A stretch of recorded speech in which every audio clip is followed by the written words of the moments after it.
गेल्या 2 तासिकेमध्ये आपण पाहिलं, की मानसिक स्वास्थ्य कशाप्रमाणे ठेवलं पाहिजे, मानसिक आरोग्य कितपत महत्वाचं आहे, त्याच्यासाठी काय कसं करणं, असणं महत्वाचं आहे, ह्या गोष्टी पाहिल्या. त्यांचे निकष पाहिले, त्यांची वैशिष्ट्ये पाहिली, त्यांची महत्व सुद्धा आपण पाहिलेले आहे. त्यानंतर आपण समायोजन हा एक महत्वाचा पाठ पाहिला. समायोजन म्हणजे नेमकं काय असतं? त्याच्या नेमकं आपण समायोजन करण्यासाठी कोणत्या 4 पायऱ्यातून जातो, हेही पाहिलं.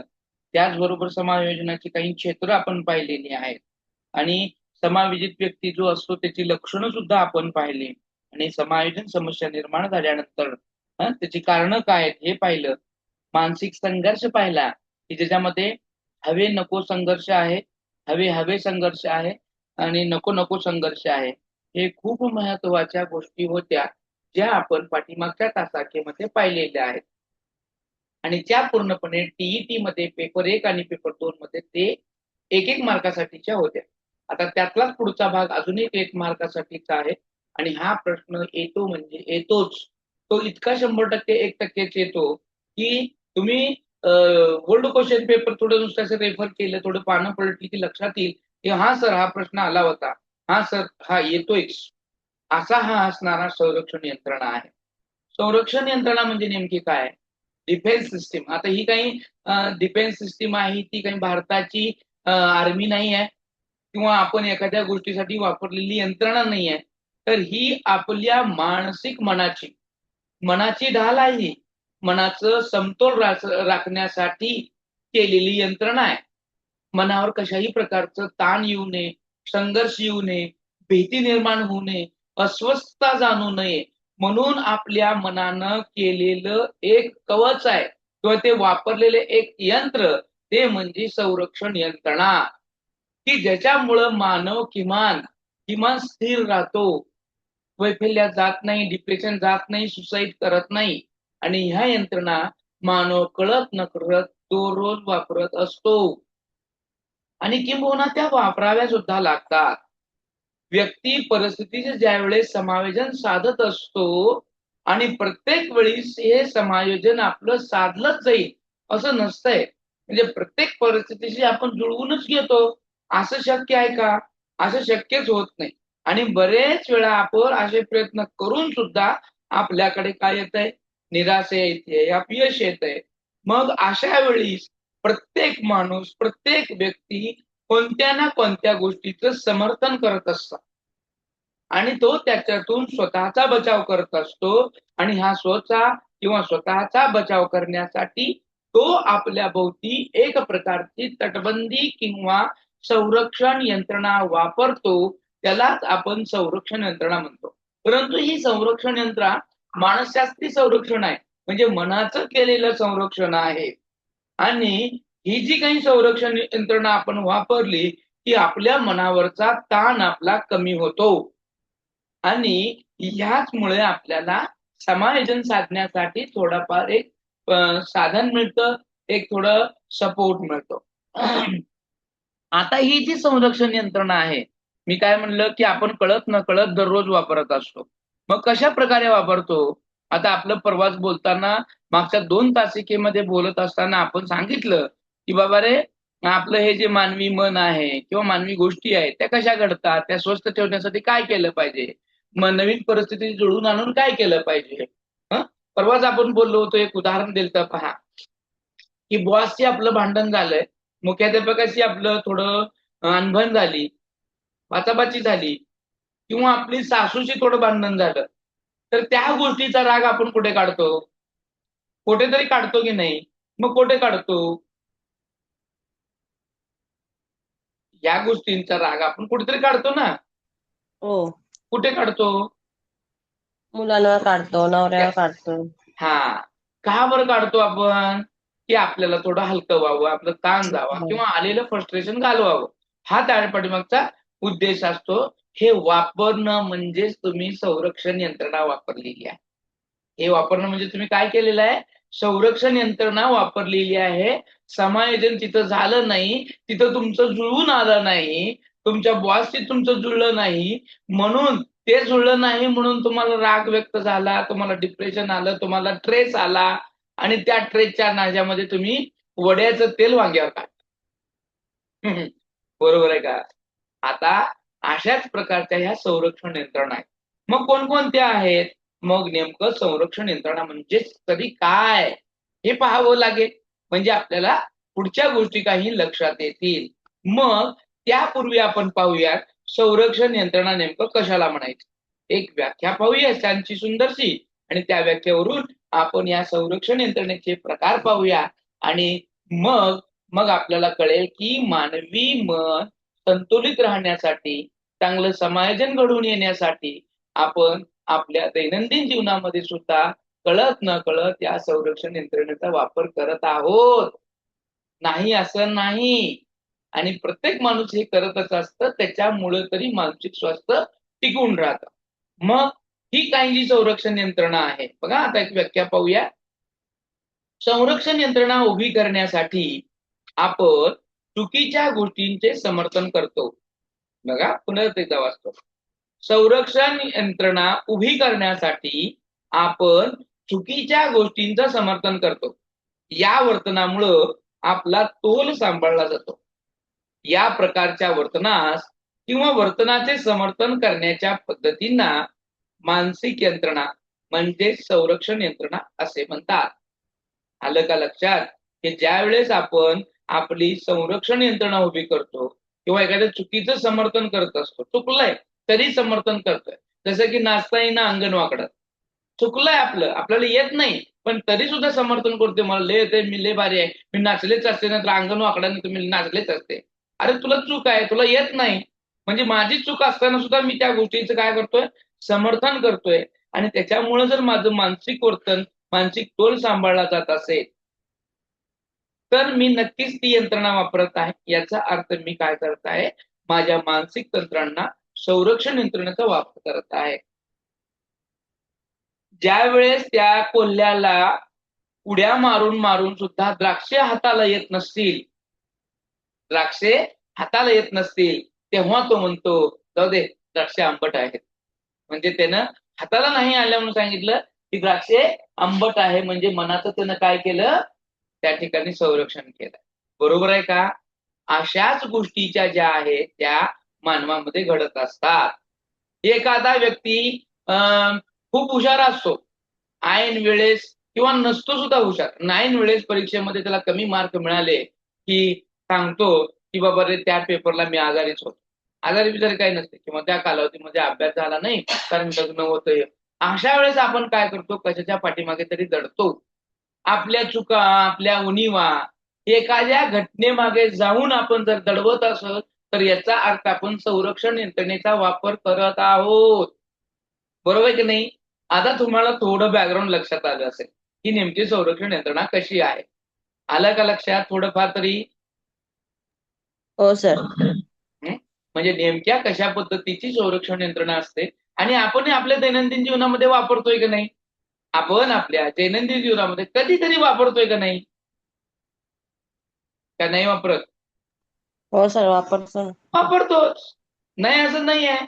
आपण आपल्या नवऱ्याने वडवड केलं की जर मुलावर ताण काढत असाल तर आपण संरक्षण यंत्रणा वापरली. शाळेत काहीतरी बनबन झाली असेल, त्याचा राग आपण इतर कुठेतरी काढत असेल, तर आपण ती संरक्षण यंत्रणा वापरलेली आहे.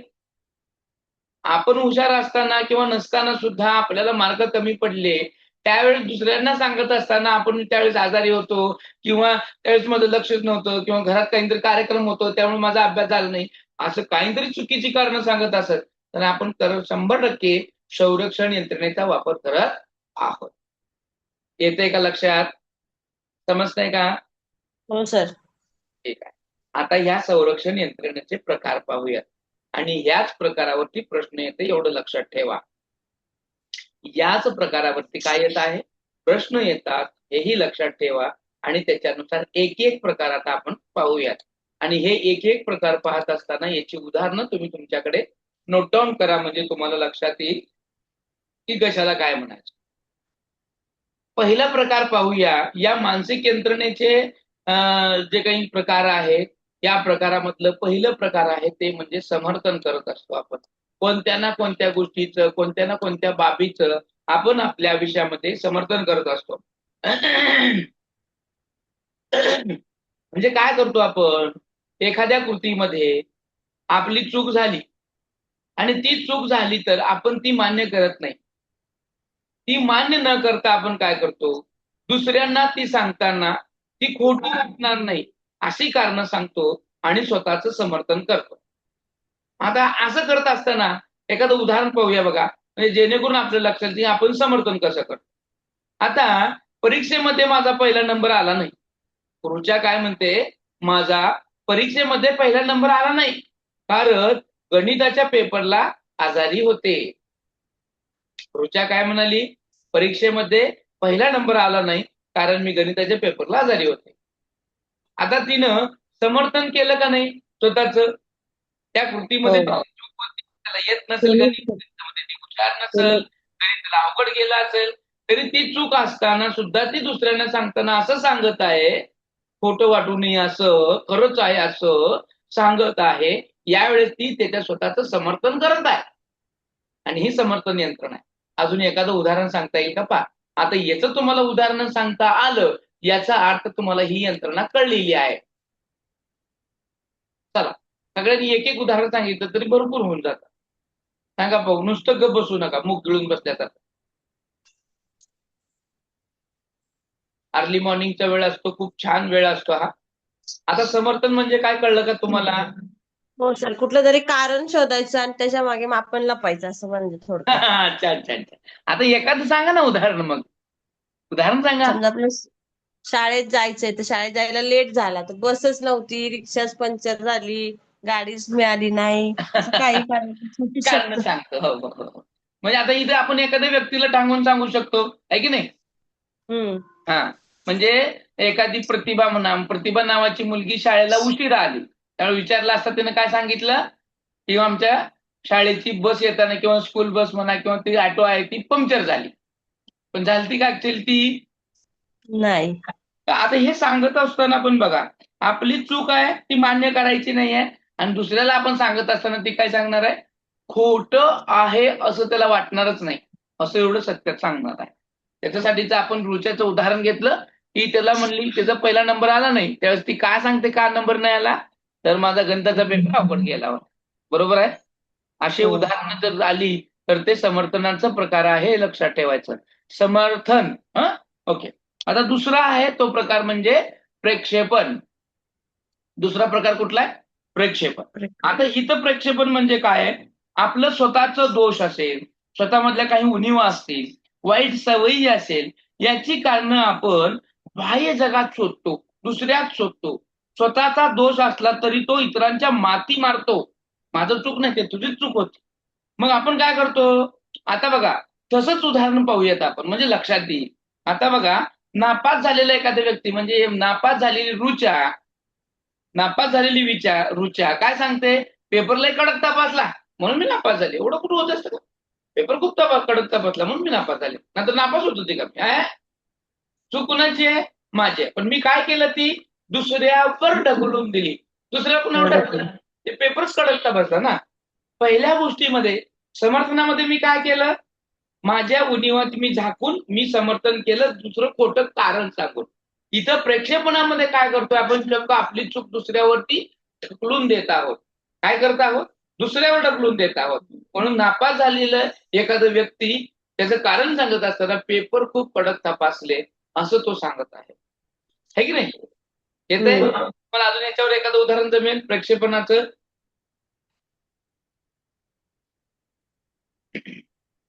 बघा, जमतंय का?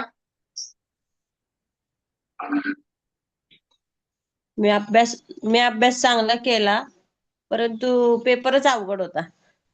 मी अभ्यास चांगला केलता किंवा मी पेपरमध्ये नापास झाले का? अवघड लय होतात. म्हणजे पेपर काढत असताना त्या काढणाऱ्यानं खूप कठीण पेपर काढला. अवघड हा, काढली. म्हणजे तुम्ही काय करताय, दुसऱ्याला ढकलताय, दुसऱ्याला त्याच्यासाठी कारणीभूत धरताय. कारणीभूत धरणारा एक माणूस पाहिजेच तिथं. प्रेक्षेपणामध्ये एखादा व्यक्ती त्या ठिकाणी असावाच लागतो ज्याच्यावरची आपली चूक आपण त्याच्यावर माथी मारली पाहिजे. घरामध्ये काही पण झाल्यावर आपण नवऱ्यावर ढकलून देतो का नाही सगळं आपलं बरोबर असताना किंवा आपलं सगळं चुकीचं असताना बिचाऱ्यावर ढकलून देतो. कोणतरी असतो ना तसं म्हणजे याला ते हे करा, असोसिएट करून ठेवा, म्हणजे तुमच्या लक्षात राहील की प्रक्षेपण कशाला म्हणतात किंवा कसं करायचं. दुसरं येतं पहा, प्रतिपूरण. या प्रतिपूरणामध्ये काय असतं, एखाद्या क्षेत्रातील अपयश आपल्याला आलं, एखाद्या क्षेत्रामध्ये काम करत असताना त्या क्षेत्रामध्ये आपल्याला जरी अपयश आलं, तर इतर क्षेत्रामध्ये यश मिळवून त्याची भरपाई करण्याचा आपण प्रयत्न करत असतो, आहे की नाही. कुठल्या तर आपल्याला समजा एखादा मुलगा अभ्यासात हुशार नसतंय, पण ते कशात हुशार असतंय किंवा कशात हुशार असलं तर त्याच्याचा तर फायदा करतो तो. खेळात हुशार असेल तर खेळाचा फायदा खेळणार. करेक्ट. प्रतिपूरण करत आहे म्हणजे भरून काढत आहे. आपली उणीव काय करताय, तो भरून काढत आहे. जर एखादा विद्यार्थी, आता तुम्ही प्रतिपूरण करणार आहात, हे पेपर टीईटीचं देत असताना सुद्धा तुम्ही प्रतिपूरण करणार आहात. जर गणितात भाग तुमचा असेल तर गणित मला येत नाही म्हणून गणितातले ते मार्क मी मला आवडणाऱ्या विषयामधून भरून काढणार आहे. म्हणजे मी काय केलं, प्रतिपूरण केलं.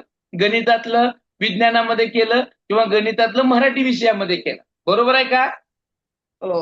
हा, म्हणजे काही मुलं आपल्या शाळेमध्ये प्रत्यक्ष असतातच पहा, अभ्यासात हुशार नसतात पण खेळात खूप छान काम करतात. म्हणजे ते काय करतात, इकडली भर तिकडे भरून काढतात. बरोबर आहे. हो. आता तुम्ही प्रतिपूरण कधी केले का बघा, घरात मध्ये आठवतंय का बघा.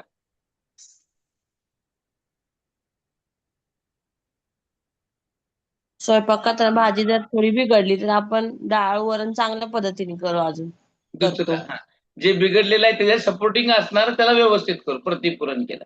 किंवा एखाद्या व्यक्तीला इतरांशी वागताना व्यवस्थित येत नसेल बोलताना, परंतु ती स्वयंपाकात उत्तम असेल तर ती स्वयंपाक अति हो. उत्तम करून ती इतरांना खुश करू शकते ना. मग हो. प्रतिपूरण केलं म्हणजे माझ्यामध्ये ज्या गोष्टींची उणीव आहे, मला जी गोष्ट येत नाही ती जी येते त्याच्यातून ती भरून काढत असते. बरोबर आहे. हम्म. समजलं हे पार्ट समजला. हो सर. आता पुढचा बघूया, तो आहे दिवा स्वप्न. समायोजन करत असताना प्रत्येकाच्या आयुष्यामध्ये जगत असताना ट्रेस तर सगळ्यालाच येतो, पण आलेला ट्रेस घालवणं आणि स्वतःच समायोजन घडवून आणत असताना सगळ्याच गोष्टी पूर्ण होत नसतात. त्यावेळेस आपण अशा संरक्षण यंत्रणा वापरतो आणि आपण ह्या संरक्षण यंत्रणेद्वारे स्वतःला स्टेबल ठेवण्याचं काम करत असतो. प्रत्येक व्यक्ती दिवा स्वप्न असतो. दिवा स्वप्न म्हणजे आपण स्वप्नरंजन म्हणतो, आहे की नाही. जसं की बघा, काय दिवसा ढवळ्यात तू स्वप्न पाहतोय किंवा स्वप्नाचे मनोरे रचतोय, आपण कधी कधी अशी शब्द रचना करतो.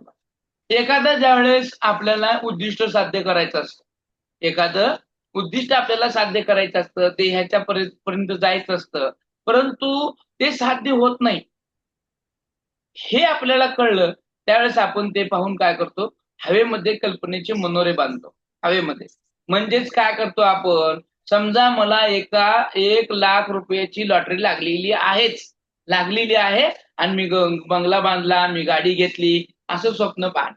स्वप्नरंजक ज्याला आपण म्हणतो, स्वप्न रंजन ज्याला आपण म्हणतो, आणि दिवा स्वप्न सुद्धा त्याला म्हणतात.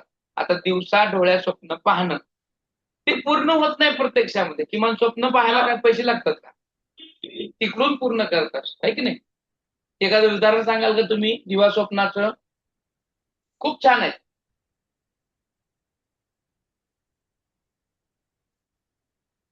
एखादा विद्यार्थी अभ्यासात तर नाही हुशार पण खेळात हुशार आहे, तो असं स्वप्न बघतो की माझ्या वर्गात पहिला नंबर येतोय.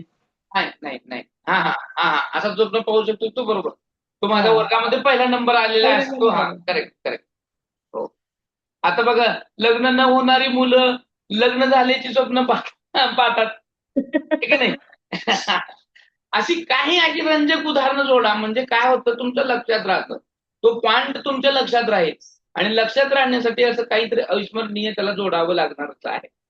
एखाद्या व्यक्ती, मी श्रीमंत नसणारा व्यक्ती, मी खूप श्रीमंत आहे, माझ्याकडे BMW कार आहे, हे स्वप्न पाहायला त्याला काय अडचण आहे. पण प्रत्यक्षामध्ये पूर्ण होताना अडचण आहे की नाही. हो. का सोपं आहे त्या गरीबाला BMW घेणं सोपं आहे? नाही सर. नाही. पण स्वप्न पाहिलं त्यानं आणि ते त्याच्या स्वप्नामध्ये त्याने त्या गोष्टी पूर्ण केल्या. पुढचं आहे बघा, तादम्य. तारतम्य काय, आता हे जे आहे तारतम्य, आपली उणीव ज्या वेळेस असते त्या उणीवा भरून काढण्यासाठी आपण काय करतो, आपली स्वतःची प्रतिष्ठा वाढवण्यासाठी ज्या व्यक्तीनं चांगलं यश संपादन केलेलं आहे अशा व्यक्तीचा आणि माझा परिचय आहे असा भास निर्माण करून इतरांवर छाप पाडणं. बघा काय म्हणलं मी, आपल्यात उणीव आहे ती भरून काढायची आहे आणि ती भरून काढण्यासाठी आपण काय करतो, आणि ती भरून काढायची आहे त्याचबरोबर आपली प्रतिष्ठा वाढवायची आहे. या दृष्टीनं आपण काय करतो, ज्या व्यक्तीनं त्या गोष्टीमध्ये त्या क्षेत्रामध्ये चांगलं यश संपादन केलेलं आहे अशा व्यक्तींचा माझा खूप मोठा परिचय आहे असा भास निर्माण करून आपण ज्यावेळेस छाप पाडतो त्यावेळेस तोही तादात्म्य ही संरक्षण यंत्रणा वापरत असतो. आता पहा, माझं काय हे नसतंय, माझं वजन असतंय नसतंय, परंतु काय जर झालं, तू मला हलक्यात घेऊ नको, माझ्या ओळखीचं नगरसेवक आहे, आमदार आहे, खासदार आहे, असं सांगत असतं की नाही, किंवा तू माझं लय वजन आहे, मी लय मोठा माणूस आहे, मी लय भारी आहे, असं दाखवणारी पण काही माणसं असतात. आपल्या शाळेमध्ये वर्गामध्ये मुलं हुशार विद्यार्थ्यांच्या सहवासात राहतात पहा. माझा मित्र आहे, हे माझा मित्र आहे, मुलगा हे माझा मित्र आहे, अबे माझा मित्र हे. आणि हे करून काय करत असतात, ते स्वतःची संरक्षण यंत्रणा करतात. आपल्याला येत नाही ना, पण मग माझ्यासोबत ते तर आहे ना, असं दाखवून स्वतःची संरक्षण यंत्रणा करत असतो. पुढचं आहे उदात्तीकरण. आणि आता लक्षात घ्या, मोठ्या प्रमाणामध्ये शेवटी सांगतो वाटल्यास, मोठ्या प्रमाणामध्ये कुठल्या घटकावरती प्रश्न विचारला जातो यामध्ये पण संरक्षण यंत्रणा खूप महत्वाची आहे, की ज्याच्यावरती वारंवार विचारल्या जातात. आणि मी शेवटी हे सगळं झाल्यावर तुम्हाला विचारणार आहे 2-3 प्रश्न, की उदाहरण देणार आहे आणि ते कुठल्या यंत्रणेचा वापर करत आहेत हे विचारणार आहे. त्यामुळं व्यवस्थित समजून घ्या, काही अडचण आल्यास तर सांगा. शगुप्ता समज में आ रहा है की नाही आ रहा, म्हणजे असं होऊ नये की काय चाललंय हे लक्षातच येईना, असं होतं कामा नये. ठीक आहे. पुढचं काय आहे आपण बघत आहोत, उदात्तीकरण. उदात्तीकरण जे आहे हे खूप छान मार्ग आहे जो आपल्या समायोजनासाठीचा आहे. कारण भांडण करण्याची जीला प्रवृत्ती असेल असा व्यक्ती अन्यायाच्या विरुद्ध झगडतो. उदात्तीकरण म्हणजे काय आहे, की आपल्यात जे गुण आहे त्या गुणाचा चांगल्या कामासाठी वापर करणं. आपल्या स्वतःमध्ये जे गुण आहे त्या गुणाचा काय करणं, चांगल्या कामासाठी फायदा करून घेणं उदात्तीकरण. म्हणजे भांडण करण्याची प्रवृत्ती जर आपल्याकडे असेल तर अशा व्यक्तीनं अन्यायाच्या विरुद्ध झगडायचं आहे. उदात्तीकरण केलेल्या कृतीमध्ये सहजासहजी समाज मान्यता असते. आता पहा, उदात्तीकरणामध्ये होतं काय, आपल्याकडे जे गुण आहेत चांगले असतील वाईट असतील. आता भांडण करणं काही चांगलं गुण नाही, पण भांडणाला कुणाला पाहिजे, आता सध्या महागाई वाढलेली आहे, अशा गोष्टी अफाट वाढत आहेत, नको त्या गोष्टींचा प्रचार होत आहे. अशा वेळेस हा भांडखोर व्यक्ती त्या गोष्टीविरुद्ध भांडला, त्याला यश मिळालं, किंवा ते भांडत असताना तुम्हाला वेगळी वाटेल का नाही वाटणार. आता भांडखोर व्यक्ती काय करत नसेल, भांडण करताय, भांडण तुमच्या बरोबर जर करत असेल तर तुम्हाला ते खूप मूर्ख आहे असं वाटतंय, बरोबर की नाही. परंतु तोच व्यक्ती ते भांडण जे आहे किंवा ती प्रवृत्ती आहे त्या प्रवृत्तीचा वापर करून समाज हितासाठी जर वापरत असेल आणि तुमच्या सोसायटीमध्ये गटार उघडा असेल तर हे भांडण करणारी व्यक्ती तिथल्या नगरसेवकाला भांडून ती गटार बंदिस्त करून घेत असेल तर तो व्यक्ती तुमच्या दृष्टीनं कसा आहे, चांगला आहे. मग त्यानं काय केलं, त्याच्यातला गुण कोणता होता, त्याच्यामध्ये गुण कोणता होता, भांडण्याचा होता. भांडण्याचा होता. मग त्या भांडण्याचा त्यानं फायदा कशात केला, चांगल्या कामासाठी केला. म्हणजे त्यानं कोणती संरक्षण यंत्रणा वापरली, उदात्तीकरण. आलं लक्षात, समजतंय का. हो सर. तुम्ही सांगता मला एखादं उदाहरण, तुम्ही मला सांगता एखादं उदाहरण.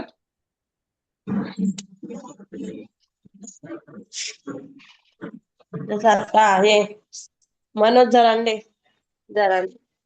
मनोज जरांगे. जरांगे तर भांडतात आहे ना, चांगल्या कामासाठी भांडतात, आरक्षणासाठीच भांडतात आहे ना. त्यांच्यात भांडण्याचा गुण आहे असं मला जगात. त्याच्यात गुण पाहिजे, तो पहिल्यापासूनच भांडण्याचा गुण पाहिजे. गुण असेल गुण पाहिजे. तर त्याच्यामध्ये तो हे करतो.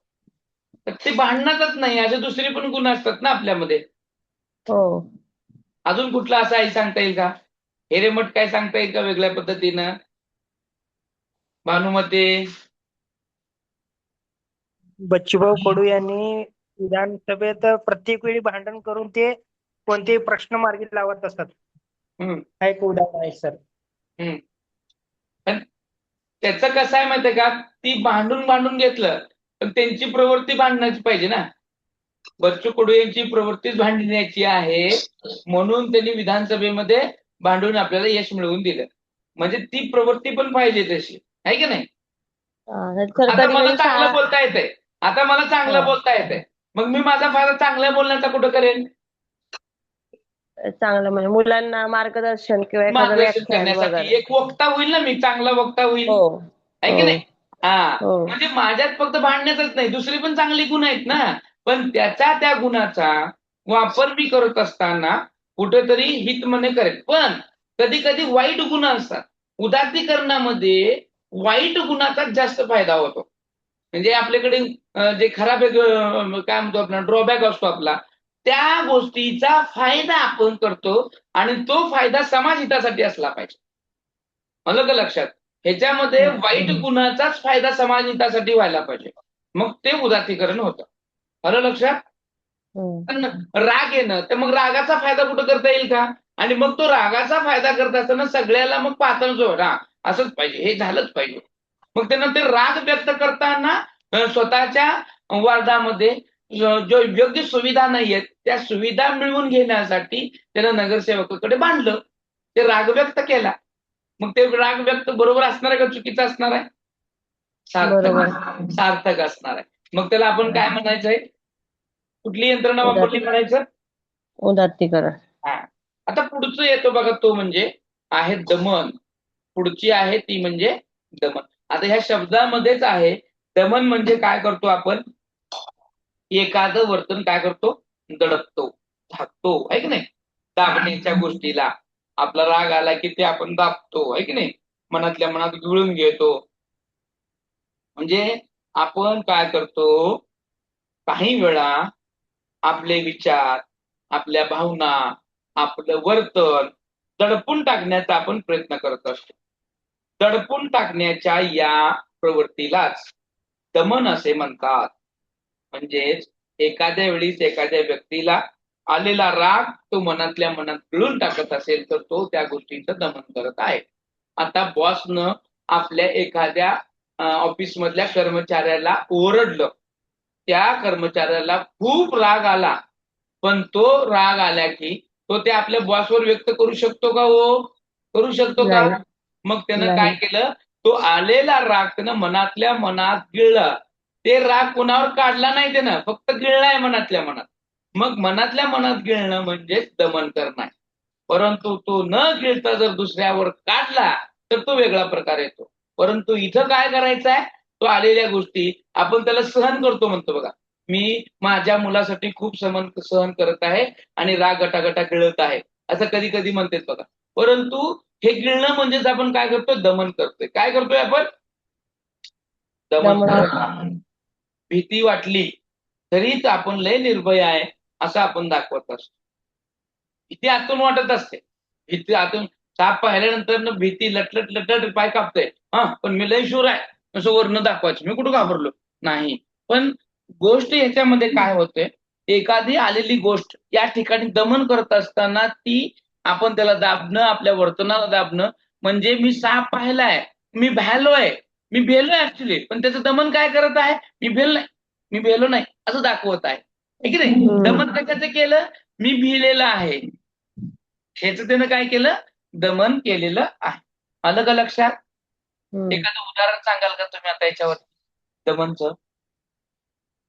एखादा विद्यार्थी शाळेत आणि तो एका शिक्षकाला घाबरतो, पण तो शिक्षक वर्गात आल्यावर तो असं दाखवतो की मी यांना घाबरतच नाही. Correct correct. काय आवडत नाही, काय करत करता बाकीच्या मुलामध्ये एकदम असं सांगत असतो की हो घाबरतंय, त्याला घाबरावंच लागतंय, पण ते दाखवत नाही. छान. दाखवत नाही. घाबरतंय पण दाखवत नाही. आलेलं ते घाबरणं ते दाबून ठेवत आहे. ओके. पुढचं आहे आत्मताडन. पुढचं काय आहे? आत्मताडन. असं चालेल. आता हे आत्मताडन म्हणजे खूप छान आहे बरं का. आत्मताडन या शब्दाला जर फोडलं आपण, आत्मताडन म्हणजे आपल्या स्वतःची चूक झालेली आहे आहे पण म्हणजे आपली चूक झालेली असताना सुद्धा आपणास फार मोठ्या प्रमाणावर शिक्षा झालेली आहे हे दाखवण्यासाठी व्यक्ती ज्यावेळेस स्वतःला शिक्षा करून घेतो आणि दुसऱ्यांचं लक्ष स्वतःकडे वेधून घेत असतो आणि त्याच्याकडून ती सहानुभूती मिळवतो, याला आपण काय म्हणतो? आत्मताडन. आता ह्याचं उदाहरण देता का तुम्ही? परत सांगा सर, स्वतःची चूक झालेली असताना. स्वतःची चूक झालेली असताना आपणास फार मोठ्या प्रमाणामध्ये शिक्षा झालेली आहे हे दाखवण्यासाठी व्यक्ती स्वतःला शिक्षा करून घेतो. म्हणजे माझी चूक झाली आहे, पण झालेली असताना सुद्धा आपली स्वतःची चूक झालेली असताना आपणास फार मोठ्या प्रमाणामध्ये शिक्षा झालेली आहे. चूक झाली आहे तरी पण त्याची शिक्षा खूप मोठी केली आहे हे दाखवायचं असण्यासाठी किंवा दाखवण्यासाठी व्यक्ती स्वतःलाच काय करतो? शिक्षा करून घेतो. दुसऱ्यांचं लक्ष स्वतःकडे वेधून घेतो आणि त्यांच्याकडून काय करतो? सहानुभूती मिळवतो. त्यावेळेस त्याला आत्मताडन असे म्हणतात. उदाहरणार्थ आमरण उपोषणला बसणे, आमरण उपोषणला बसणे. किंवा ह्याच्यापेक्षा एक खूप छान आणि जवळचं उदाहरण देतो पहा. नवऱ्या बायकोचं किंवा काही स्त्रियांचं भांडण होतं पहा. भांडण झाल्यानंतर त्या बाईची चूक असते पण ती बाई काय करते? हा माझी चूक आहे, मिटली अशी म्हणून स्वतःला मारून ओरडून बोलते बघा. स्वतःला मारून घेते, तोंडावर मारते, असं करते आणि ओरडते, उगाच ओरडते, धिंगाणा करते. मग सगळे लक्ष बघतात तिच्याकडे, आहे का? असे असते का नाही कधी? पाहिले का तुम्ही अशा स्त्रिया? हो, ते हा त्यानंतर काय त्याला शब्द आहे, कांगावा करतात नाही का, असा खोटेपणाचा आव आणतात, खोटेपणा. आवडतात. पण ऍक्च्युली आपल्या लक्षात येते ते बघताना किती सोंग करायला बघा बाई म्हणतो की नाही आपण. हा, तर त्यावेळेस ती कुठली संरक्षण यंत्रणा वापरत असते? आत्मताडन. हा, स्वतःला शिक्षा करून घ्यायची. आणि माझी चूक झाली आहे, मग मला कामावरून काढून टाकलंय, माझी चूक आहे, कामावरून काढून टाकलंय, मला कामावरून काढून टाकल्यामुळे मी एखादा मोर्चा घेऊन जाणं किंवा मी काय करतो? आमरण उपोषणात बसतो, ते साहेबांनी मला काढून टाकलं. मग तुमचं लक्ष माझ्याकडे जाईल का नाही? जाईल का नाही? असं लक्ष वेधून घेण्याचं काम अशी व्यक्ती करत असतात.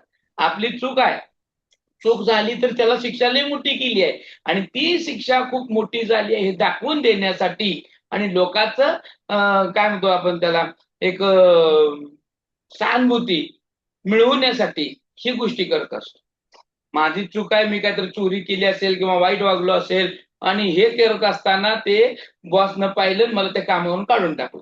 मग मी काय केलं? मला बॉसनं खूप मोठी शिक्षा दिली म्हणून मी बॉसच्या विरुद्ध मोर्चा तर केला, नाही सगळं आमरण उपोषणाला बसलो. जोपर्यंत मला कामावर घेत नाही तोपर्यंत मी उपोषणावर उठतच नाही. अन्न पाण्याचा मी त्यागच केला. अरे बापरे! हे हे जरांगे आमरण उपोषण खूप करते ना सर, ज्याची इच्छा पूर्ण होते. नाही नाही, ते काय स्वतःसाठी करत ना, कारण त्याला शिक्षा झाली म्हणून ते करणार. ते दुसऱ्यांसाठी करत आहे, म्हणजे आरक्षण मिळवून देण्यासाठी करत आहे, जनमानसांसाठी करत आहे. त्याला आपण एक समाजसेवा म्हणू शकतो. परंतु त्याच्यामध्ये ते काही आत्मताडनची हे नाहीये, भूमिका नाहीये. आत्मताडन त्याला म्हणायचं नाही. जरांगे पाटलांचं उदाहरण या ठिकाणी आत्मताडनासाठी येऊ शकत नाही, कारण त्यांची चूक आहे का त्याच्यात? काय मग आपलं काय मत आहे की आपली चूक झाली आहे आणि ती चूक झाल्यानंतर त्याला जी शिक्षा मिळालेली आहे ती खूप मोठी झालेली आहे आणि त्या शिक्षेला आपण काय करत आहात? ती आपल्याकडे लक्ष वेधून घेण्यासाठी आपण लोकांची सहानुभूती मिळवत आहोत. असं आहे का तिथं? असं काय करत आहेत का त्यांनी? नाही. म्हणजे लक्षात आलं का? आत्मताडनाच्या ह्याच्यामध्ये आमरण उपोषण करत असताना किंवा ह्या गोष्टी करत असताना सुद्धा तो त्याच्यावरती झालेला अन्याय आहे ना, तो त्याच्यासाठी. एखाद्या दरोडेखोरानं दरोडा टाकला आणि ते सापडलं आणि सापडल्यावर मला फाशी शिक्षा दिली म्हणून ते ह्याच्या विरुद्ध उभारणं, त्या न्यायालयीन याचिकेत निर्णयावरती उभे राहणं की नाही हे न्यायालयानं खूप माझ्यावर अन्याय केला, असं केला तसं केला म्हणून उपोषणाला बसायचं आणि लोकांची सहानुभूती मिळवायची. अशा वेळेस ते काय होतं? आत्मताडना शिकवणे. पुढचं आहे विचलन. ह्या विचलन. आता हे विचलन जे आहे ह्याच्यावर आपल्याला एक गोष्ट लक्षात पण येते.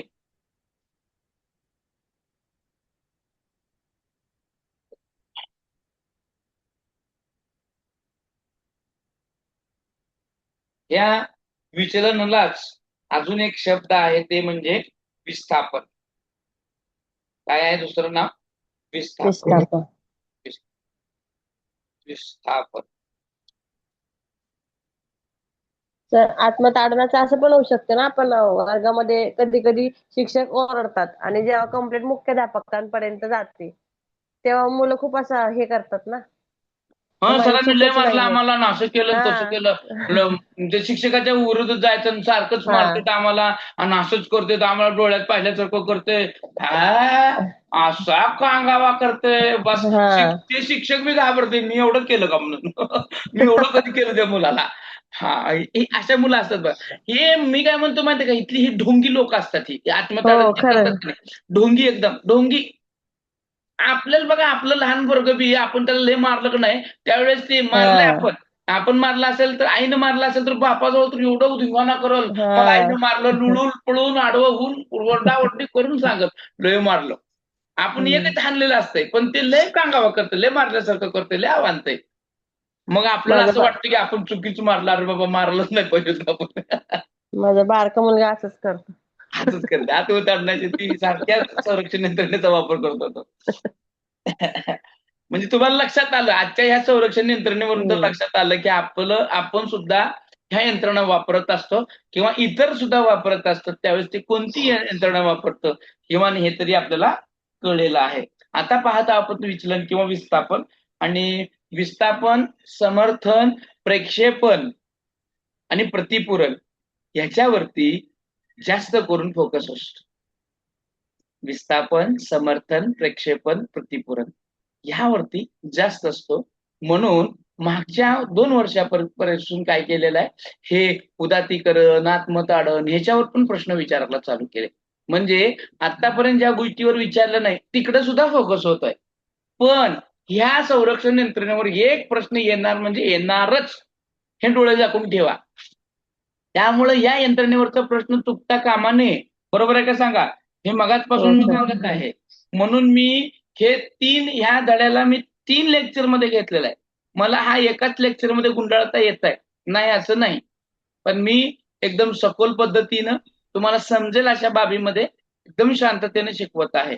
कारण ह्याच्यावरती पूर्णपणे मार्क आहेत आणि ती मार्क आपल्याला काय करता आली पाहिजे, कलेक्ट करता आली पाहिजे. बरोबर आहे का चुकीचं आहे? हो सर. आता आपण बघत आहोत विस्थापन. आता विस्थापनामध्ये काय होतं, आपल्यापेक्षा ज्येष्ठ व्यक्ती जी असते ती व्यक्ती आपल्यावर रागावली तर आपण त्या व्यक्तीवर न रागावता तो राग आपल्या कनिष्ठ व्यक्तीवरती काढतो. म्हणजे आपल्यापेक्षा वरिष्ठ व्यक्तीचा आपल्यावर रागावल्यानंतर त्याचा राग त्यांच्यावरच न काढता आपण आपल्या खालच्या लोकांवरती काढतो. जसं की साहेबानं कारकुनावर रागावला, साहेब कारकुनावर रागावतात आणि मग कारकून काय करतो, तो राग आपल्या मुलावरती काढतो. मग त्यानं काय केलं, कुठली संरक्षण यंत्रणा वापरली? विचलन, विस्थापन किंवा विस्थापन ही त्यानं संरक्षण यंत्रणा वापरलेली आहे. या संरक्षण यंत्रणेमध्ये आपल्यापेक्षा वरिष्ठांना आपण काहीच करू शकत नसतो. म्हणजे आपल्या सासूनं आपल्याशी भांडलं, मग आपण सासूला जास्त, आताच्या सुना भांडतात सोडा ती गोष्ट वेगळी, परंतु हे भांडत असताना त्याचा राग आपण दुसऱ्यावर काढतो. बरोबर आहे का? आलं का लक्षात?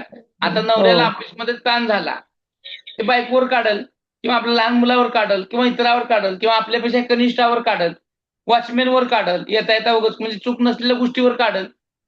पेट्रोल भरताना त्या पेट्रोल हे करणाऱ्या टाकणाऱ्या त्या कर्मचाऱ्याला उगाच भांडल चूक नसताना. कचरा वेचणाऱ्या त्या येता जाता उगाच त्याला काहीतरी म्हणल. कुणाचा? वरच्यांचा राग आपण खालच्यावर काढतो.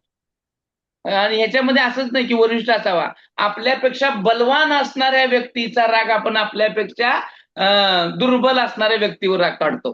हे सुद्धा त्याचं उदाहरण आहे. बरोबर आहे का? हो बघा, बलवान पण येतो, वरिष्ठ येतो. आपल्यापेक्षा ताकदवर असणाऱ्या व्यक्तीचा राग आपण छोट्या ह्याच्यावर काढतो, कारण त्याच्यावर काढू शकत नाही. बरोबर की नाही? हो हा. अजून काय सांगाल एखादं उदाहरण तुम्ही विस्थापनाचं, विचलनाचं या? शाळेतले शिक्षक समजा मुख्याध्यापक जर ओरडले आपल्याला हम्म. तर आपण काय त्यांना काय म्हणू शकत नाही, बोलू शकत नाही. आपण आपल्या कलिगवर काढू शकतो किंवा मुलांवर वर्गात. कलिगवर पण लगे एवढं काढता येणार नाही. हा कलिग असला तरी तो आपल्यापेक्षा दुर्बल असला पाहिजे, हा ऐकून घेणार. हा. हा आपलं नाहीतर पिऊन वैशिष्ट्य कुठं वगैरे आहे? असतात. आपलं वैशिष्ट्य कसं असतं, आपलं जिथं दबतंय तिथंच आपण खूप दाबतो, होय की नाही? हा हा. अशा वेळेस पिऊनवर वगैरे काढायचं मग. हा, करेक्ट करेक्ट. आपण जास्त करून मुख्याध्यापक ओरडले की आपण मुलावर त्याचा राग काढतो येऊन, हम्म कारण मुलं बिचारी काय म्हणतच नाहीत ना. आलं लक्षात? हो सर. समजतंय का? बारड हो समजतंय सर. का? हो सर. आता मुख्याध्यापक ओरडल्यावर सगळं विद्यार्थ्यावर पाडणे. हा. आता पुढचं आहे नकारात्मकता. नकारात्मकता. आता ही नकारात्मकता जी आहे, या नकारात्मकतेमध्ये काही वेळेस काय होतं पहा, असहकार दाखवून समायोजन साधलं जातं. म्हणजे सहकार्यच करायचं नाही हे दाखवून काय केलं जातं, स्वतःचं समायोजन साधलं जातं. नकारात्मकता. तुम्ही माझी पगार वाढ करा, नाहीतर मी कामच करणार नाही. मम्मीनं पोराला काहीतरी काम सांगितलं आणि पोरगा म्हणला, मला तू 2 चॉकलेट दिल्याशिवाय मी तुझं कुठलंच काम करणार नाही. काय केलं त्यानं? म्हणजे मी काम करणार नाही, असहकार्य दाखवलं आणि असहकार्य दाखवून त्यानं स्वतःचं समायोजन साधून घेतलं. हे दे, नाही तर मी हे करणारच नाही. पगार वाढवा, नाही तर काम करणार नाही. बरोबर आहे का? येते का हो लक्षात? हो हे सर. नकारात्मकतेचं महत्वाचं उदाहरण आहे.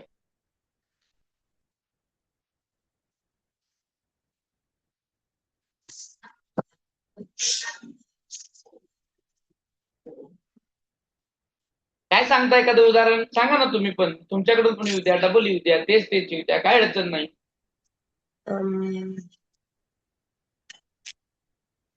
आपण शिक्षक मुलांना म्हणतो ना, जर आपण हे गृहपाठ जर करून आणला नाही तर मी शिकवणारच नाही पुढे तुम्हाला, किंवा तुम्ही माझं ऐकलं नाही तर पुढचं मी काही सांगणारच नाही, जाऊ द्या.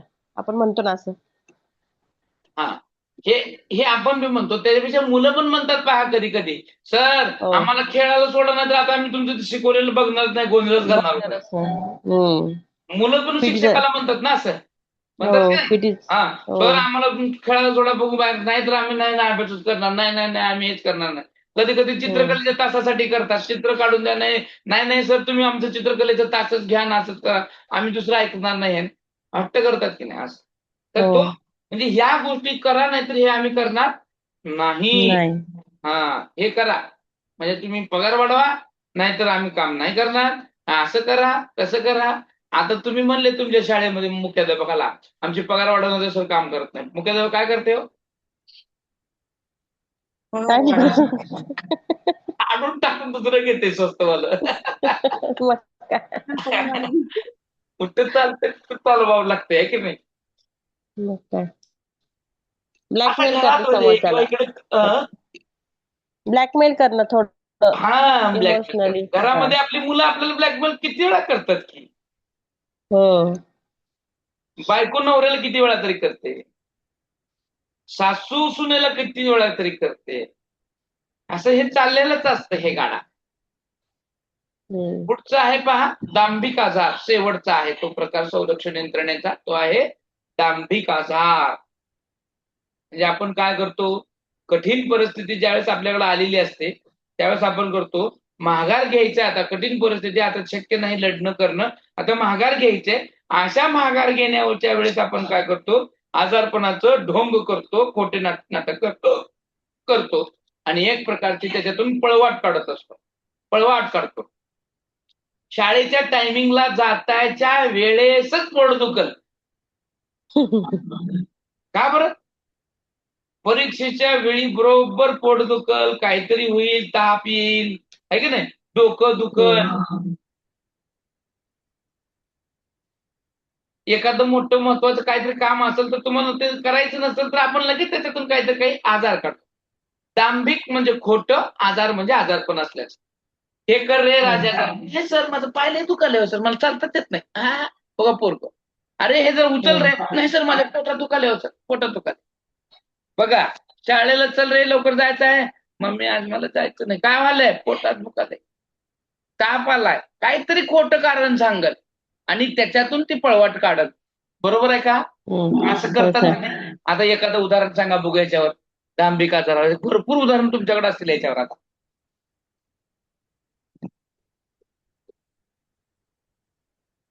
एखाद्या मुलाचा अभ्यासच झालेला नसला, होमवर्क झालेला नसला की तो म्हणतो ना आईला, नाही नाही माझं आज पोट दुखते किंवा मला बरंच वाटत नाही, आज मला जायचंच नाही. हा, जायचं नाही नुसतं नाही, पोट दुखणं कारण आहे. हे दांभिक आजारामध्ये पोट दुखलेलं नसताना सुद्धा दुखत आहे असं सांगतो. आई त्याच्या पुढची घे गोळी, चल खा पटकन. नाही नाही कमी व्हायला लागले आता एवढं दुखणं. हा आहे का नाही, लगेच लगेच माघारी घ्यायचा प्रयत्न करतो. काय सांगू शकाल भानुमध्ये अजून तुम्ही एखादं उदाहरण? बाजारात जाऊन किराणा माल आण म्हटल्यावर नको माझं पाय दुखत आहे असं म्हणतात. हा जा रे तेवढं दळून आण. नाही आणत नसं सांगतो माझं पाय दुखायलंय आई, काय सांग तुला. आता दांभिकपणा, खोटाडेपणा त्या गोष्टीतून पळवाट काढण्यासाठी वापरलेलं एखादं मार्ग आहे. तर अशा प्रकारे या संरक्षण यंत्रणेचा वापर करून आपण आपलं समायोजन साधून घेतो आणि समायोजन साधून घेऊन आपलं मानसिक आरोग्य स्वस्थ ठेवण्याचा परिणाम करतो. जर आपण या गोष्टींचा जर वापर केला नाही, तर ह्या गोष्टींचा वापर नाही केला तर काय होईल, आपल्यावरती आपल्या मनावरती ताण येईल. त्या ताणाचा परिणाम आपल्या वैफल्यामध्ये सुद्धा जाऊ शकतो. तर त्याच्यामुळे प्रत्येक व्यक्ती आपल्या मानसिक आरोग्य संतुलित राहण्यासाठी या संरक्षण यंत्रणेचा वापर करत असतो. तर एक 2 उदाहरणे विचारतो पहा.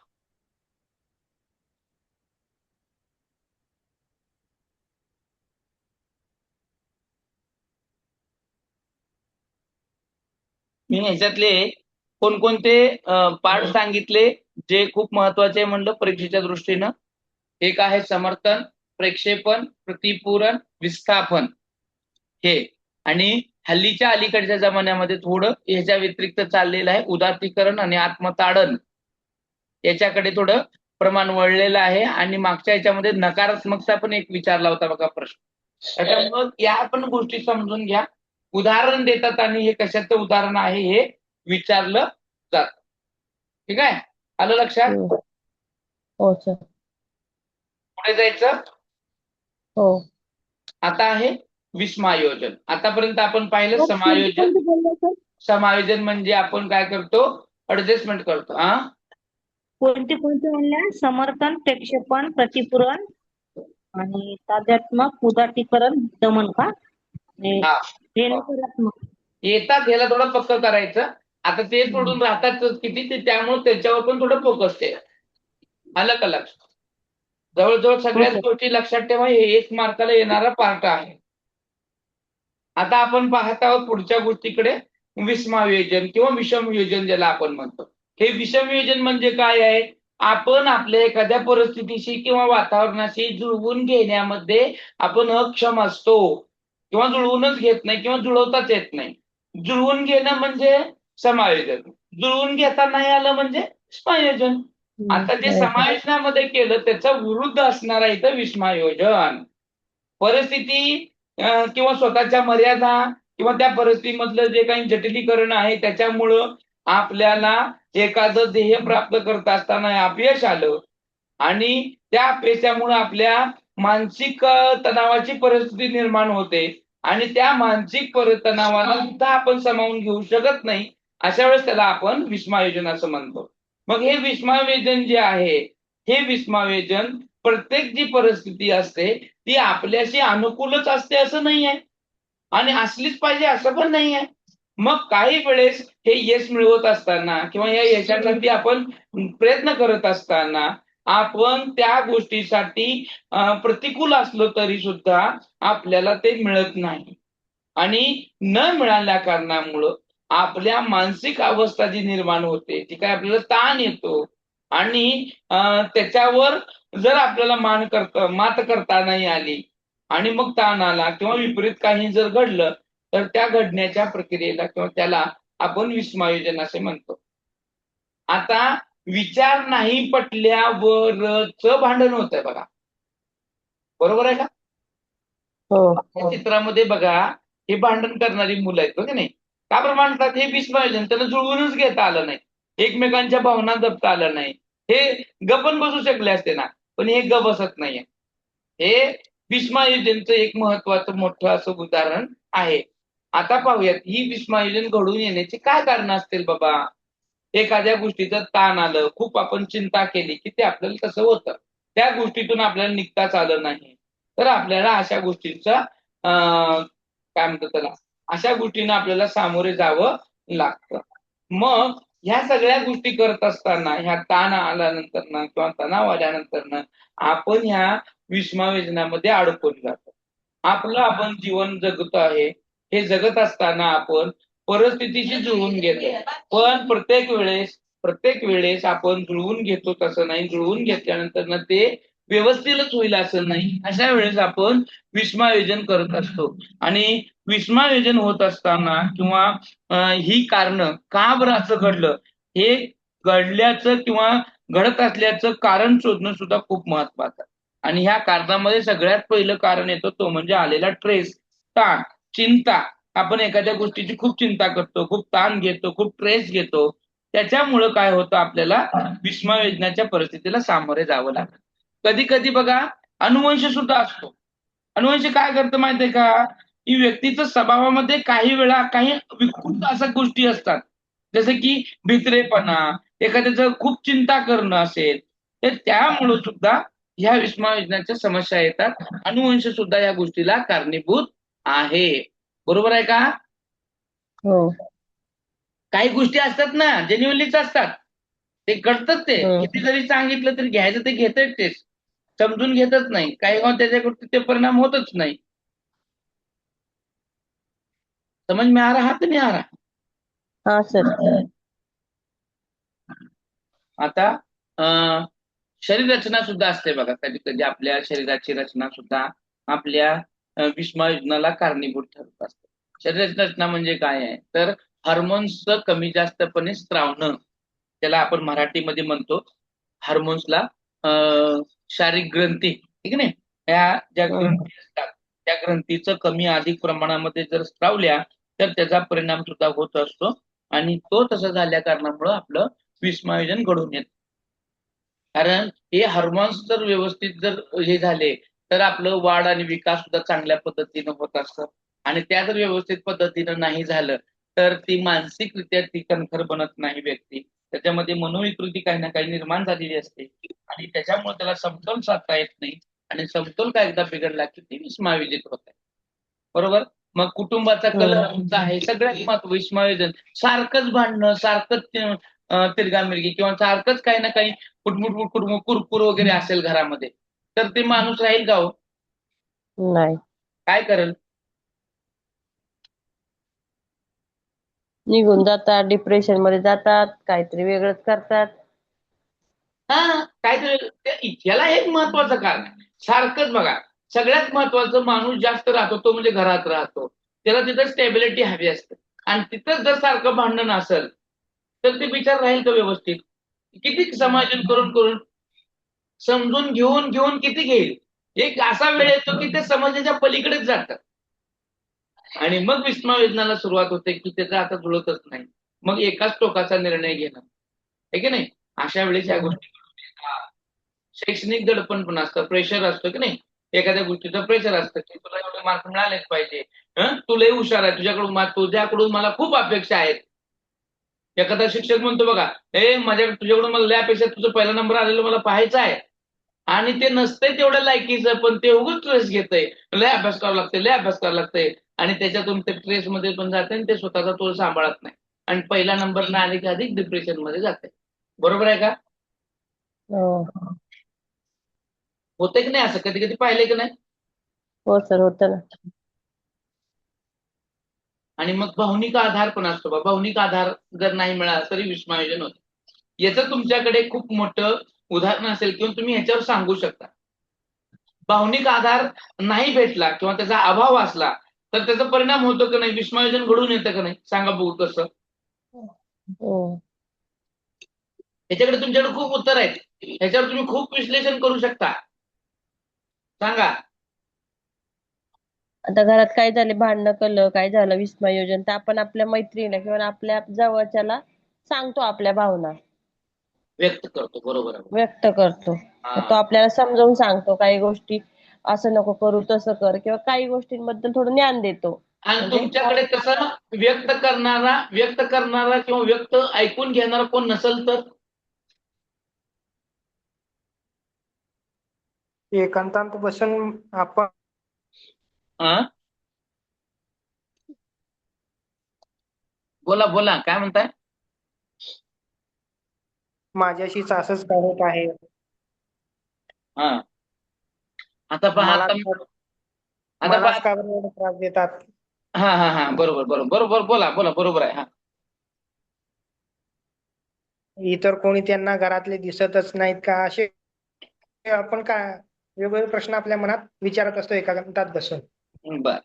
आता पहा, आता मॅडमने सांगितलं की नाही की घराशी भांडण झालं तर आपण एखाद्या व्यक्तीजवळ जाऊन ते व्यक्त करतो, मैत्रिणीजवळ बोलतो, आहे की नाही? मग हम्म. असा ज्यावेळेस आपण दुःखी झालेला असतो त्यावेळेस असा एखादं खांदा लागतं की त्याच्या खांद्यावर आपण डोकं ठेवून रडू शकतो, भावना व्यक्त करू शकतो. प्रत्येक वेळेस खांदाच आवाजाच नाही, आपण बोलून पण व्यक्त होऊ शकतो. पण ज्याच्याकडे व्यक्त करत आहे, ज्याला समजून घेत आहे, त्यानंच दगा दिला तर, त्यानं त्याचा विश्वास तोडला तर, आणि त्याचा जर अभाव झाला तर? बघा, आपण खूप ज्याच्यावरती विश्वास ठेवतो, ज्याच्यावर प्रेम करतो, त्यानं ते केलं, ते विश्वासघात केला, तो आधार तोडला, काय होईल हो? हा व्यक्ती त्याचा तोड सांभाळू शकत नाही. उदाहरणार्थ जे नसतात का बघा, प्रेमी युगल जे असतात की नाही, मी तुझ्यासाठी काही करू शकतो, चंद्र तारे तोडून आणू शकतो, माझं तुझ्यावर खूप प्रेम आहे, असं आहे, तसं आहे, ह्याव आहे, त्याव आहे, आणि काहीतरी काळ येतो आणि त्याचे ते निघून जातं एखादं. मग त्यावेळेस त्याचा आधारच संपतो, ज्याच्यावर एवढं जीवापाड प्रेम केलेला आहे तो निघून जातो. त्यावेळेस ह्याच्या मनाची स्थिती काय होते? डिप्रेशन मध्ये जातो हा. Direct going. आता तुझ्याशिवाय मी जगू शकत नाही ना. जाते हे झाडाजवळ करते, काहीतरी करते, आत्महत्या करते, नस काटून कापून घेते, नको त्या गोष्टी करायला पाहते. अरे बाबा, एक गेलं दुसरं हाय, एवढं कशाला टेन्शन? मग काय. त्याला तिथं ती परिस्थिती मॅनेज करता येत नाही, म्हणून तो तिकडे जातो. हे विस्मयाचं कारण आहे. भावनिक आधार तुटला की दुसरा भावनिक आधार घेईपर्यंत तो स्टेबल राहू शकत नाही. तो तुझ्या स्वतःच्या भावना व्यक्त करू शकत नाही किंवा व्यक्त झालेल्या भावनांना तो सांभाळू शकत नाही, त्याचा तोल निघून जातो आणि तो मग नको त्या गोष्टी करायला भाग पडतो. कधी कधी विस्मयोजनामुळे कशामुळे पण होऊ शकतो पहा. अपघात झाला तरी पण होऊ शकतो, विस्मयोजन होऊ शकतो. आपल्या अपघात झाल्यामुळं कुठल्या ना कुठल्या नससंस्थेमध्ये बिघाड होतो, आहे की नाही? बिघाड झाल्यामुळं कमी ऐकणं असेल, कमी दिसणं असेल, आहे की नाही? किंवा एखादी कुठली तरी यंत्रणा काम न करणं असेल शरीराची, मग विस्मयोजन घडून येतं ना. आपण आता मला सांगा, जर आपल्याला कमी ऐकत येत असेल तर आपल्याला समायोजन साधताना प्रॉब्लेम येईल का नाही येईल? हो, येतो सर. हा. बहिर काय म्हणाला आता? एवढं मी बोललो, हा काय म्हणला, झालं. ते 10 वेळा बोलून राहिलं तर काय म्हणलं झालं. ह्या गोष्टी होऊ शकतात. मग समोरचा माणूस पण त्याच्यावर रागाला जाऊ शकतो. या सगळ्या ज्या गोष्टी आहेत, ह्या गोष्टी विस्मयोजनाच्या कारणीभूत आहेत. हे कारणीभूत असत असताना मादक पदार्थांचं सेवन ज्याला आपण म्हणतो, त्यामुळं सुद्धा आपल्या नससंस्थेवर परिणाम होतो. जसं की अफू असेल, गांजा असेल, ड्रग्ज असेल, सिगारेट असेल, यांचं अतिसेवन केल्यामुळे सुद्धा आपल्या विचार प्रक्रियेवरती सुद्धा परिणाम होतो आणि त्याच्यामुळे विस्मयोजनाच्या समस्या निर्माण होतात. कौटुंबिक आघात जर झाला तरी सुद्धा या गोष्टी आपण सहन करू शकत नाही, त्याचा परिणाम आपल्यावरती होऊ शकतो. येते लक्षात? आता हो या सर. गोष्टीवरची आहे, एकच मिनिट फक्त.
आता ह्याच्यानंतर ना काय पाहिलं आपण ह्या विस्मयोजनाची काय पाहिली आता कारणं पाहिली. आता ह्याच्यामध्ये विस्मयोजन व्यक्तींची लक्षणं सुद्धा असतात पहा. म्हणजे विस्मयोजित लक्षण व्यक्ती असेल म्हणजे कसं ओळखायचं की बाबा ही विस्मयोजित व्यक्ती आहे. ओळखायचं कसं? How to identify. त्याला ओळखायचं कसं? तर अशा व्यक्ती ज्या असतात ना त्या आक्रमक असतात. समायोजनच करून घेत नाहीत ना ते, समजून घेत नाहीत, एकमेकाचं समजून घेत नाहीत. मग अशा वेळेस त्या ठिकाणी त्याच्यामध्ये आक्रमकता तयार होते. तो व्यक्ती एकतर एकलकोंडा पण असू शकेल.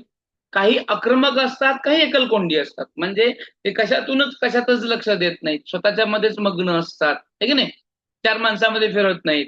ती का तसं करतात? तर त्यांना समायोजनच साधता येत नाही. 4 माणसामध्ये राहता येत नाही.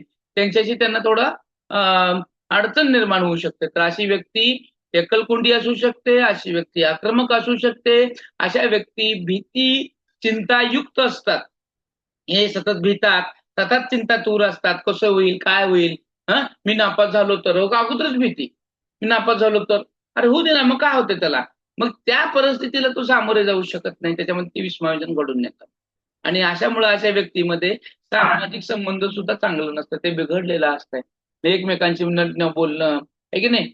चांगलेच कोण त्याला चांगलंच म्हणत नाही. हे व्यक्ती चांगला आहे असं कोणीच म्हणत नाही. मग त्याच्यामुळं त्यांचे सामाजिक संबंध जे असतात, सामाजिक संबंध ते बिघडलेले असतात. आणि अशा व्यक्ती चांगल्या कामगिरी करू शकत नाही. यांचा परफॉर्मन्स एकदम लो असतो. कारण समायोजन साधलं तर काम चांगलं होईल. न समायोजन साधल्यामुळं कामच चांगलं नसतंय. आणि यांच्यामध्ये अवगुणच जास्त असतात ना. आणि यांच्यामध्ये अशा व्यक्तीमध्ये काही ना काही तुम्हाला सवयी दिसून येतात बघा. काहींना कमी असतात. काही जणांना खांदे उडवायला आवडतं. काही जण उगाच वारंवार अशी मान हलवतात. काही जणांना आपल्या हाताच्या बोटांचं चाळं बरं वाटतंय. काही जण उगाच जीभ बाहेर काढतात. अशा काही ना काही अशा वाईट सवयी यांच्यामध्ये दिसून येतात बघा विस्मयोजित असणाऱ्या व्यक्तीमध्ये. अशा व्यक्तीमध्ये तुम्हाला आत्मविश्वास सुद्धा कमी असलेला दिसून येतो पहा. यांचं वर्तन नेहमीच समाजविरोधी असते. कारण त्यांचा संबंध चांगला नसतोय ना समाजाशी. मग अशा वेळेस ते आपल्या रूढी, परंपरा, चाली, रीती असतात ना त्यांचं ते पालनच करत नाहीत. समाजविरोधी वर्तन उगाच. आणि अशा गोष्टी आपल्याला दिसून येतात. ह्या व्यक्तीमध्ये वर्तनामध्ये सुद्धा त्यांच्या विसंगती दिसून येते. बोले तसे न चाले.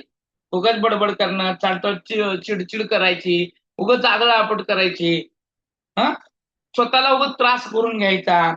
प्रसंग आला तर खोटं बोलायचं. अशा गोष्टी तुम्हाला या विस्मयोजित विद्यार्थ्यामध्ये किंवा मुलामध्ये, व्यक्तीमध्ये दिसून येताना पाहायला. या व्यक्तीमध्ये सुद्धा आपल्याला भावनिकतेचा अभाव दिसून येतो. परिस्थितीप्रमाणे दुःख असेल, आनंद असेल, प्रेम असेल, राग, भीती, द्वेष अशा ज्या काही भावना आहेत, या विस्मयोजित व्यक्तीमध्ये जास्त करून निर्माणच होत नाहीत. अशा व्यक्ती काय करतात, कोण बोललं, कणकण रागावलं, तर त्याच्यावर काही जास्त परिणाम होताना पण तुम्हाला दिसून येणार नाही. अशा ह्या विस्मयोजित व्यक्तींच्या भावनिक गोष्टींचा अभाव असतो. ताबडतोब म्हणजे कोणी मारलं तर रागच येत नाही. निघून गेलेलं असते. भावनिक गोष्टींचा अभाव मोठ्या प्रमाणामध्ये त्याच्यामध्ये तुम्हाला दिसून येईल. आणि विस्मयोजित व्यक्ती नेहमी बेचैन असते बघा. संशयित दृष्टीने पाहते. हां? आणि विस्मयोजित व्यक्ती आपल्यापेक्षा कनिष्ठांवरती राग काढते. जसं की गरीब विद्यार्थ्यांना मारायचं. परिस्थितीनं असू दे ना स्वभावानं असू दे. 1 मिनिट हां.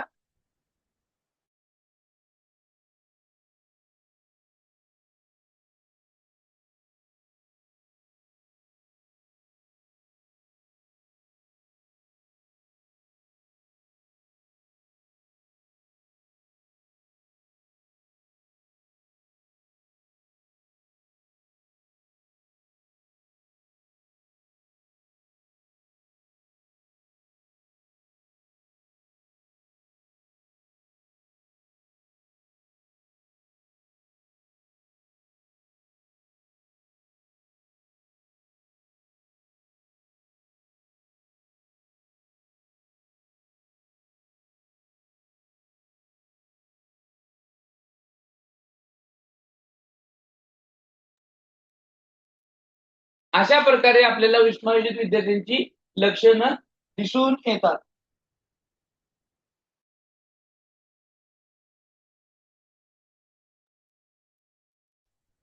आता यानंतरचा जो मुद्दा येतो तो म्हणजे हे फरक आहे. समायोजन आणि विस्मायोजन मध्ये तुम्हाला ह्याच्यावरती सुद्धा फरक दिसून येईल का नाही? काय फरक दिसून येतो?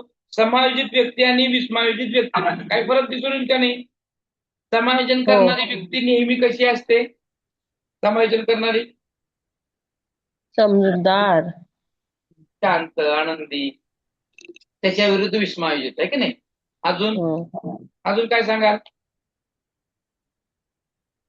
रागराग करत नाही, सगळं दोष स्वीकारून समाजाप्रमाणे चालतो. कोण? समायोजन. समायोजित व्यक्ती रागराग करणार नाही, सगळ्याशी प्रेमानं वागेल. त्याच्या विरुद्ध हे सगळ्याचे समजून घेईन भावना वगैरे.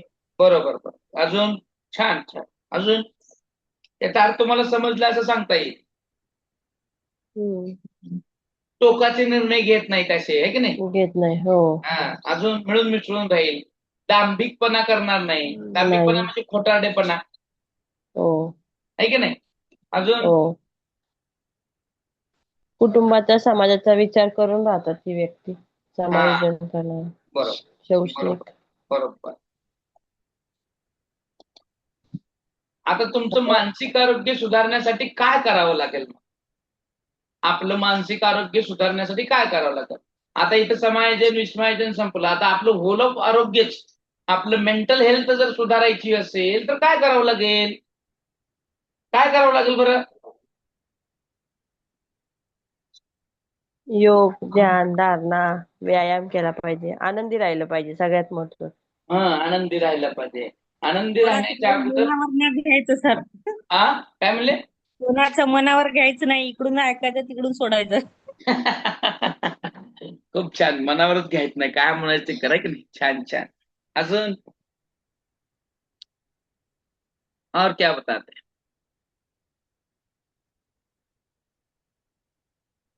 समाजाशी एकरूपता राहिली पाहिजे सर. समाजाशी एकरूपता राहिली पाहिजे. बरोबर. म्हणजे आपल्या समाजाशी आपल्याला सुसंवाद साधता आला पाहिजे. आपलं मानसिक आरोग्य जर आपल्याला चांगलं जर ठेवायचं असेल तर मानसिक आरोग्यामध्ये आपल्याला मेंटल हेल्थ खूप गरजेची आहे. त्यासाठी आपल्याकडे ध्यानधारणा झाली पाहिजे, आहे की नाही? ध्यानधारणा झाली पाहिजे. किमान सकाळी एक 5-10 मिनिटं तरी आपण शांत राहिलो पाहिजे, ध्यानामध्ये असलो पाहिजे, आहे की नाही? योगा केला पाहिजे. ते करत नाही सोडा आपण, पण केलं पाहिजे. ज्याच्यातून आपलं मेंटल हेल्थ आपलं सुधारलं गेलं पाहिजे. आपण डॉक्टरकडे खर्च करायला तयार आहे आपण, पण आपल्या हातात असणारं मानसिक आरोग्य आपण व्यवस्थित ठेवू शकत नाही. त्याच्यासाठी आपण शरीरासाठी 5-10 मिनिटं देऊ शकत नाही. हे सगळ्यात महत्वाचं आहे. त्यानंतर ना आपल्याला मेंटल हेल्थ जर चांगली सुधारायची असेल तर आपल्याकडे सकारात्मक विचार असले पाहिजे, पॉझिटिव्ह थिंकिंग असली पाहिजे. वाईट आणि नकारात्मक विचारापासून आपण दूर राहिलो पाहिजे.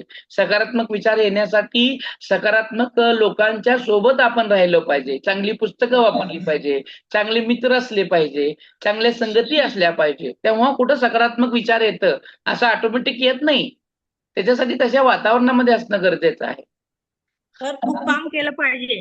काम केलं पाहिजे. डॉक्टरकडे गेलं ना, कशाला टेन्शन घेता म्हणते, कामात व्यस्त राहा, आपली स्वतःची काम स्वतः करा, त्याच्यातून तुम्ही टेन्शन मुक्त होईल म्हणते. आणि आपण तेच करत नाही, हे की नाही? हो सर, कामात व्यस्तच राहायचं, दिवसभर खाली राहायचंच नाही. कारण डोक्यात विचार येत नाही ना, निगेटिव्ह थिंकिंग येत नाही, म्हणून तसं करतात.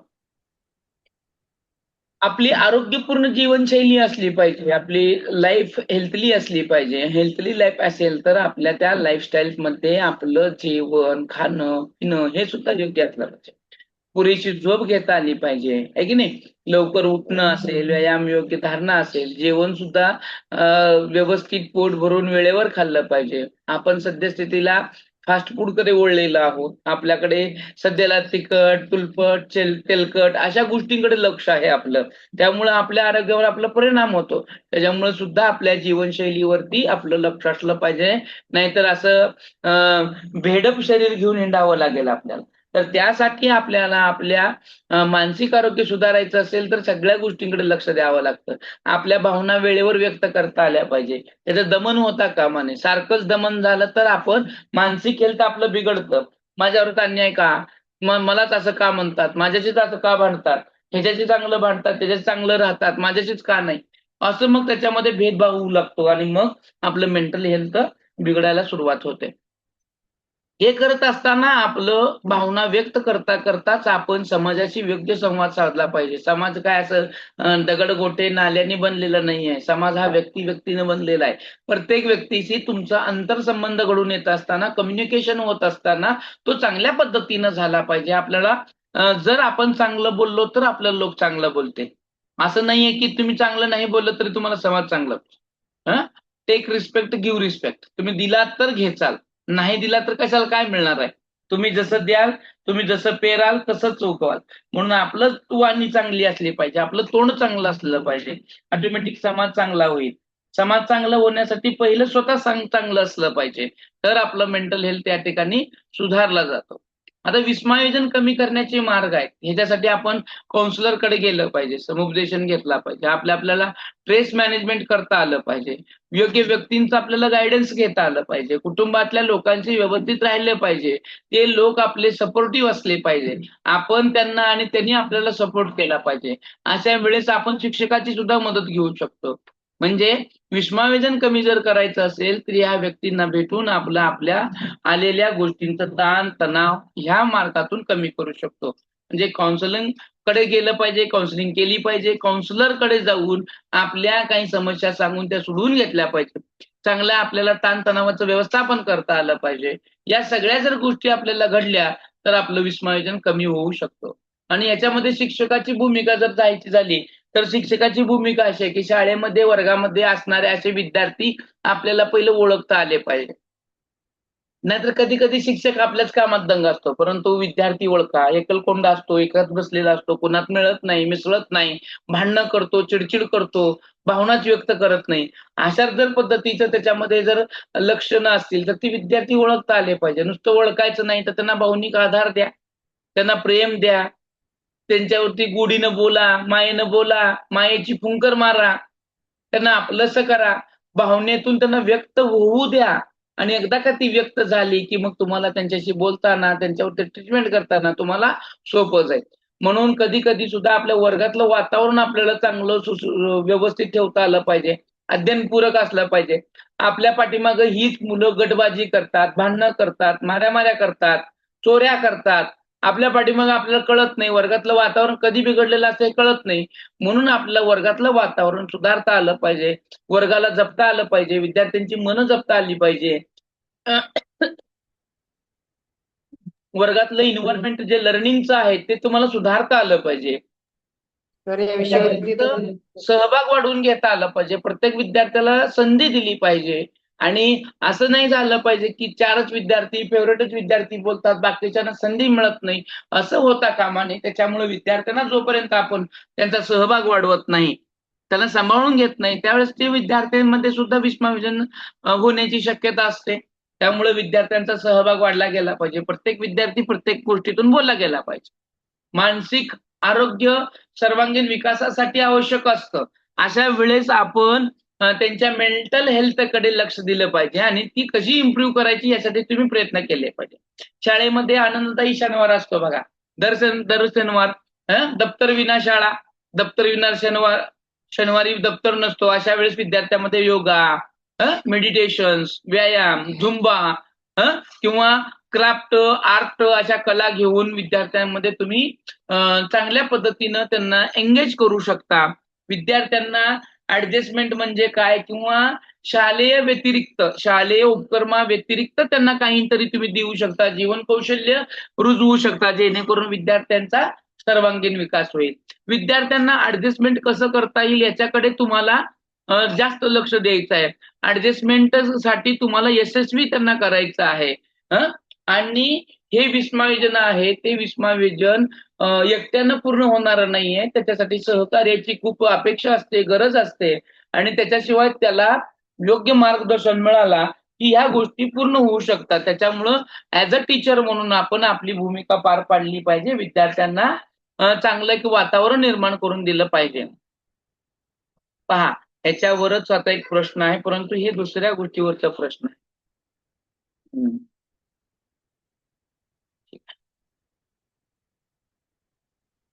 ठीक आहे, असं दुसरं असेल तर तरी असं तो प्रश्न तुमच्यासाठी ठेवलेला आहे. अशा प्रकारे आपलं समायोजन मेंटल हेल्थ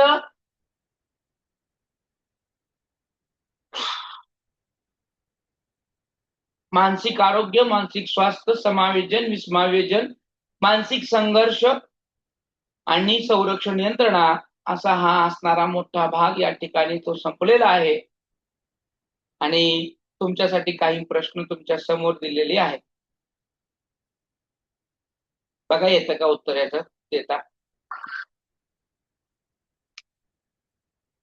वाचत आहात, उत्तर देण्याचा प्रयत्न करत आहात की जाऊ पुढे? वाचतोय सर.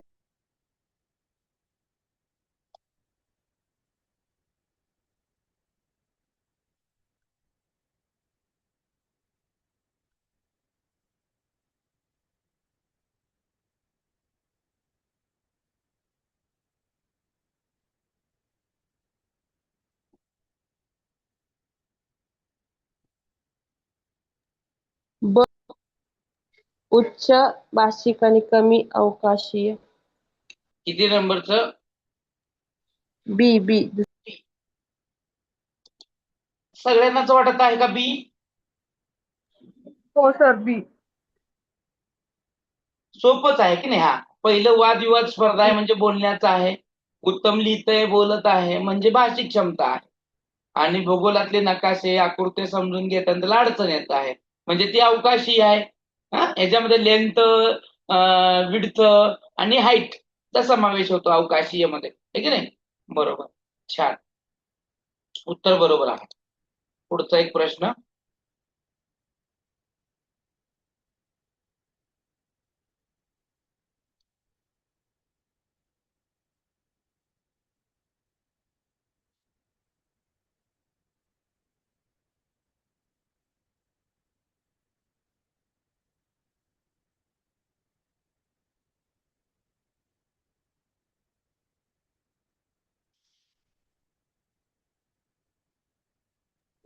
सर ए, स्वजीवन आणि स्वनियमन.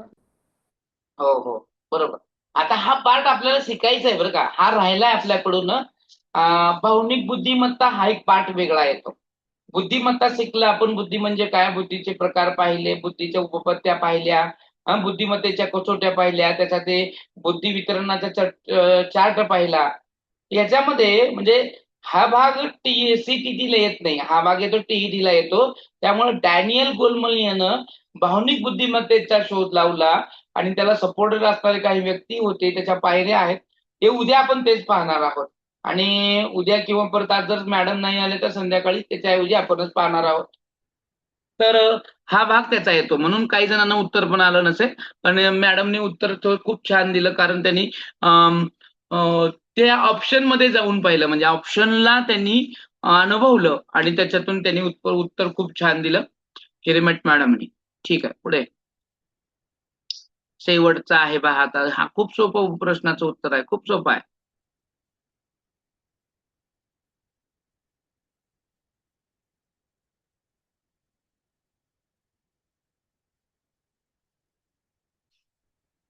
प्रश्नातच त्या ठिकाणी उत्तर असल्या कारणामुळं तुम्हाला उत्तर खूप सोपं येईल. काढून टाकायला पाहिजे. ऑप्शन डी, हवे नको संकट. हवे नको. डी डी बरोबर. बी का D? D. D sir. D. D for Delhi. D for Delhi lock किया जाए. Yes sir. Yes sir. तिला हवा आहे पहिला नंबर यायचा एमएड मध्ये, आणि नको काय आहे, अभ्यास करण्याचा कंटाळा आहे तिला, अभ्यास नको आहे. म्हणून एक हवा आहे, दुसरं नको आहे. हवे नको असे संघर्ष तयार होतात. ठीक आहे, अशा पद्धतीनं या ठिकाणी प्रश्नही संपलेले आहेत आणि आपला टाइमही संपलेला आहे. तुम्ही सगळे आलात या ठिकाणी, आता तास तुम्ही जॉईन केलात त्याबद्दल तुमचं मनापासून धन्यवाद.